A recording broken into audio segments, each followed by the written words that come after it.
Movie की शुरुआत होती है रैम्पेज प्रोजेक्ट से, जिसमें दिखाया जाता है कि एंथेना 1 स्पेस स्टेशन पृथ्वी की ऑर्बिट के चक्कर लगा रहा है। उस स्पेस स्टेशन के अंदर एक एक्सपेरिमेंट के कारण एक चूहा, जिसका आकार बदला हुआ होता है और वो काफी तबाही मचा रहा होता है और स्पेस स्टेशन के सभी अन्य क्रू मेंबर्स को मार देता है।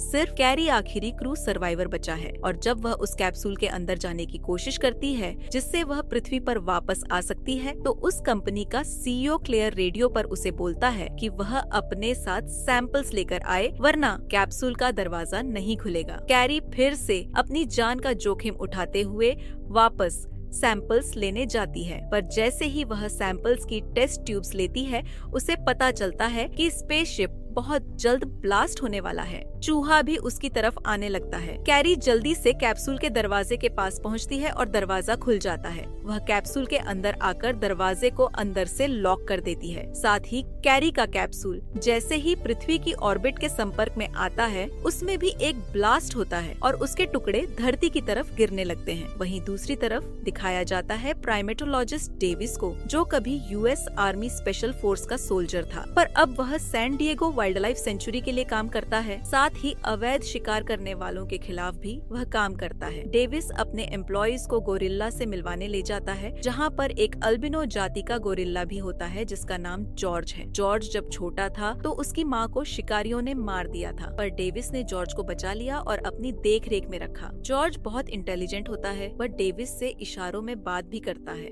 वहीं रात को कैरी का कैप्सूल जो ब्लास्ट हो गया था, जिसमें 3 पैथोजन जेनेटिकल थे, उसमें से एक कंटेनर एवरग्लेड्स की नदी में गिरता है, जिससे एक मगरमच्छ इफेक्ट हो जाता है, और दूसरा कंटेनर एक जंगल में गिरता है जहां पर एक वुल्फ उस पैथोजन का शिकार हो जाता है। तीसरा कंटेनर जॉर्ज की टेरिटरी में गिरता है, जिससे जॉर्ज भी उस जेनेटिकल केमिकल से इफेक्टेड हो जाता है। अगले दिन डेविस को पता चलता है कि जॉर्ज ने एक जंगली भालू को मार गिराया, जो कि जॉर्ज से बहुत ज्यादा शक्तिशाली था, और अब जॉर्ज को एक अलग जगह बंद किया गया है। डेविस जॉर्ज को देखकर हैरान हो जाता है, क्योंकि उसका साइज अचानक बहुत बढ़ गया है। डेविस जॉर्ज से इशारों में पूछता है कि उसने ऐसा क्यों किया। जॉर्ज बताता है कि वह बहुत ज्यादा डर गया था। अब एक बार फिर से जॉर्ज के मूड स्विंग्स होना शुरू हो जाते हैं, इसलिए उसे एक दूसरी जगह पिंजरे में बंद कर दिया जाता है। वहीं एनर्जीनेट कंपनी की सीईओ क्लेयर को दिखाया जाता है, जिसकी कंपनी ने पैथोजन डीएनए केमिकल बनाया है। वह अपनी टीम को कहती है कि कैरी जिन 3 पैथोजन सैंपल्स को ला रही थी, उन्हें किसी भी हालत में नष्ट नहीं किया जा सकता, इसलिए तुम्हें उन्हें हासिल करना होगा। अगली सुबह दिखाया जाता है कि न्यूज में यह बताया जा रहा होता है कि एनर्जीन कंपनी का जो स्पेसशिप था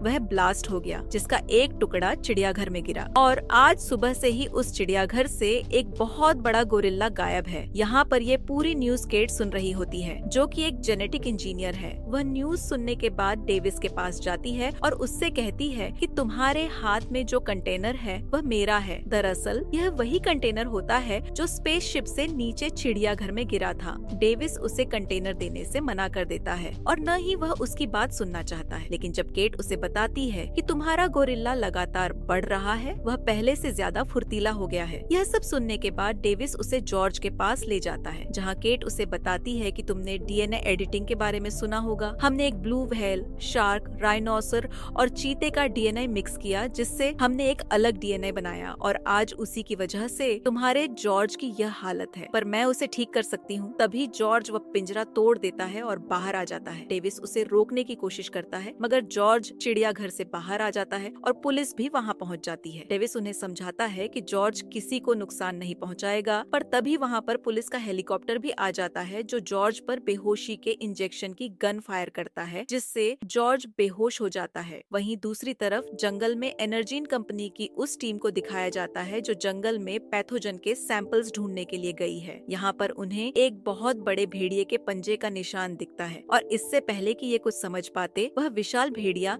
इन पर हमला करता और सबको मार देता है। एनर्जीन कंपनी की सीईओ यह सब कुछ कैमरे से अपनी स्क्रीन पर देख रही होती है, जिससे उसे समझ में आ जाता है कि वह अपने सारे सैंपल्स खो चुकी है, लेकिन उसे किसी भी हालत में इन तीनों जानवरों के डीएनए के सैंपल चाहिए। वह अपने साथी को बताती बताती है कि जब हमने इस खास डीएनए को बनाया था तो हमने इस डीएनए के अंदर कुछ ऐसे बदलाव किए थे जिससे रेडियो की लो फ्रीक्वेंसी में इस डीएनए से बने हुए जानवर उसकी तरफ खींचे चले आएंगे, क्योंकि वे उस फ्रीक्वेंसी को बंद करना चाहेंगे। और अब हमें उन जानवरों को अपने पास बुलाने के लिए रेडियो की लो फ्रीक्वेंसी को ऑन करना है। वहीं दूसरी तरफ डेविस और केट को दिखाया जाता है जिन्हें पुलिस ने पकड़ लिया होता है, क्योंकि पुलिस को लगता है कि इन दोनों ने मिलकर जॉर्ज के साथ कुछ एक्सपेरिमेंट किए हैं जिस वजह से वह बदल गया, और इन दोनों को जॉर्ज के साथ प्लेन से एक जगह से दूसरी जगह ले जाया जा रहा होता है। वहीं एनर्जीन कंपनी की सीईओ को दिखाया जाता है जो रेडियो की लो फ्रीक्वेंसी को ऑन कर देती है, और जैसे ही वह ऑन करती है तो वह विशाल भेड़िया जो उस फ्रीक्वेंसी से बहुत दूर होता है उसकी तरफ खींचा चला जाता है, साथ ही वह विशाल मगरमच्छ भी। और यहाँ पर जॉर्ज जो पूरी तरह से बेहोश है, रेडियो फ्रीक्वेंसी ऑन होने के बाद वह भी होश में आ जाता है और प्लेन के अंदर चारों तरफ तबाही मचा देता है। जॉर्ज को रोकने के लिए उस पर गोलियां चलाई जाती हैं जो विस्फोटक क्षेत्र पर लगती हैं, जिस वजह से प्लेन क्रैश होना शुरू हो जाता है। डेविस सबसे पहले केट को पैराशूट के साथ बाहर निकालता है। इसके बाद वह एजेंट रसेल की जान बचाता है और उन्हें भी अपने साथ लेकर बाहर कूद जाता है, और तभी प्लेन में एक बहुत बड़ा ब्लास्ट होता है। डेविस को लगता है कि जॉर्ज मर गया होगा, लेकिन जब वे नीचे आते हैं तो देखते हैं कि जॉर्ज की लाश कहीं पर भी नहीं। वे समझ जाते हैं कि जॉर्ज अभी भी जिंदा है। यहाँ पर केट डेविस को अपनी कहानी बताती है। वह कहती है कि कॉलेज करने के बाद मैं क्रिस्पर पर काम कर रही थी। क्रिस्पर एक ऐसी तकनीक होती है जो किसी भी डीएनए को एडिट कर सकती है, यानी कि क्रिस्पर तकनीक से किसी भी जीव के डीएनए में बदलाव करके उसको अपने हिसाब से बदला जा सकता है। केट बताती है कि मैं क्रिस्पर का इस्तेमाल लुप्त होते हुए जानवरों के लिए करना चाहती थी, पर उसी दौरान मेरा भाई बीमार हो गया और मैं जानती थी कि मैं क्रिस्पर से उसे बचा सकती हूँ। इसके बाद मैं क्लेयर से मिली, जिसने मुझे अपनी कंपनी एनर्जीन में लीड रिसर्चर बना दिया। मैं जब भी अपने भाई को बचाने के लिए कुछ बनाती तो एनर्जीन कंपनी उसका इस्तेमाल खतरनाक डीएनए बनाने के लिए करती, जिसके बारे में मुझे कुछ पता नहीं था। जब मुझे पता चला तो मैं सब कुछ नष्ट करना चाहती थी, पर सिक्योरिटी ने मुझे देख लिया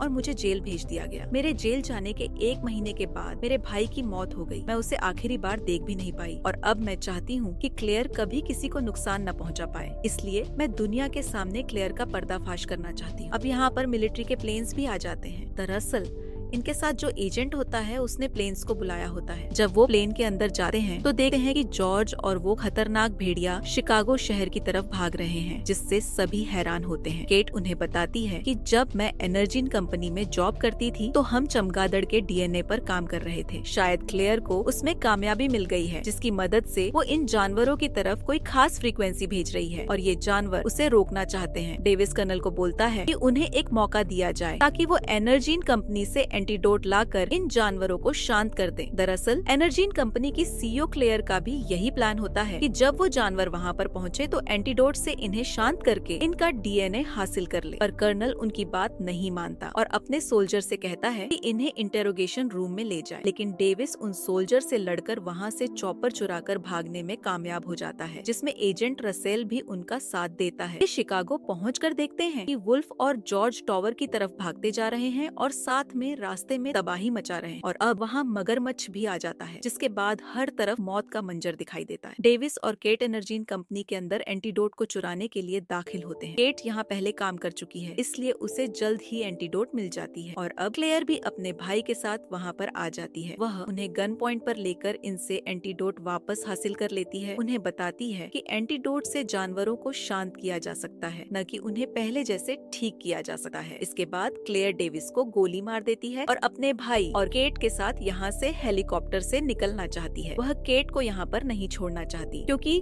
केट के साथ वह आगे की रिसर्च कर सकती है। वहाँ दिखाया जाता है कि तीनों जानवर अब इस बिल्डिंग के ऊपर चढ़ रहे होते हैं, लेकिन इससे पहले कि क्लेयर यहाँ से भाग पाती, वहाँ पर जॉर्ज आ जाता है और उनके हेलीकॉप्टर को तबाह कर देता है। डेविस अभी जिंदा होता है। वह केट से कहता है कि हमें दोबारा से एंटीडोट हासिल करना होगा। केट कहती है कि एक एंटीडोट उसके पास है। केट एंटीडोट को क्लेयर के बैग में डाल उसे जॉर्ज की तरफ धक्का देती है और जॉर्ज उसे खा जाता है। केट कहती है कि एंटीडोट का असर 10 मिनट बाद होगा। दरअसल डेविस का प्लान होता है कि एक बार जॉर्ज शांत हो जाए, इसके बाद जॉर्ज की मदद से वह क्रोकोडाइल को और वुल्फ को हरा सकता है। वहीं क्लेयर के भाई को दिखाया जाता है जो अपने साथ चूहों को लेकर यहाँ से भाग रहा होता है, जो इनकी पूरी रिसर्च का एक सबूत है। पर वहाँ पर रसेल आ जाता है। वह उससे उस पिंजरे को ले लेता है और जैसे ही क्लेयर का भाई बाहर जाता है वह मलबे के नीचे दबकर मर जाता है। वहीं इस बिल्डिंग की छत पर दिखाया जाता है जहाँ पर तीनों जानवर उस टावर को पूरी तरह तबाह कर देते हैं और इससे पहले कि बिल्डिंग गिरे, केट और डेविस हेलीकॉप्टर से यहाँ से निकल जाते हैं। पूरी बिल्डिंग जमीन में धंस जाती है और यह तीनों जानवर भी उसके नीचे दब जाते हैं। पर कुछ ही देर बाद जॉर्ज मलबे से बाहर निकलता है। तभी जॉर्ज मालबे से बाहर निकलता है। जॉर्ज पर दवा का असर होना शुरू हो जाता है। वह शांत हो चुका होता है। डेविस उसे इशारों में बताता है कि उन दोनों को मिलकर मगरमच्छ और भेड़िए का सामना करना होगा। इन सब में सबसे ताकतवर मगरमच्छ होता है। इन तीनों के बीच खतरनाक लड़ाई होती है और मगरमच्छ सबसे पहले भेड़िए को मार देता है। उसके बाद मगरमच्छ जॉर्ज के साथ लड़ता है और उसे घायल कर देता है। जॉर्ज को बचाने के लिए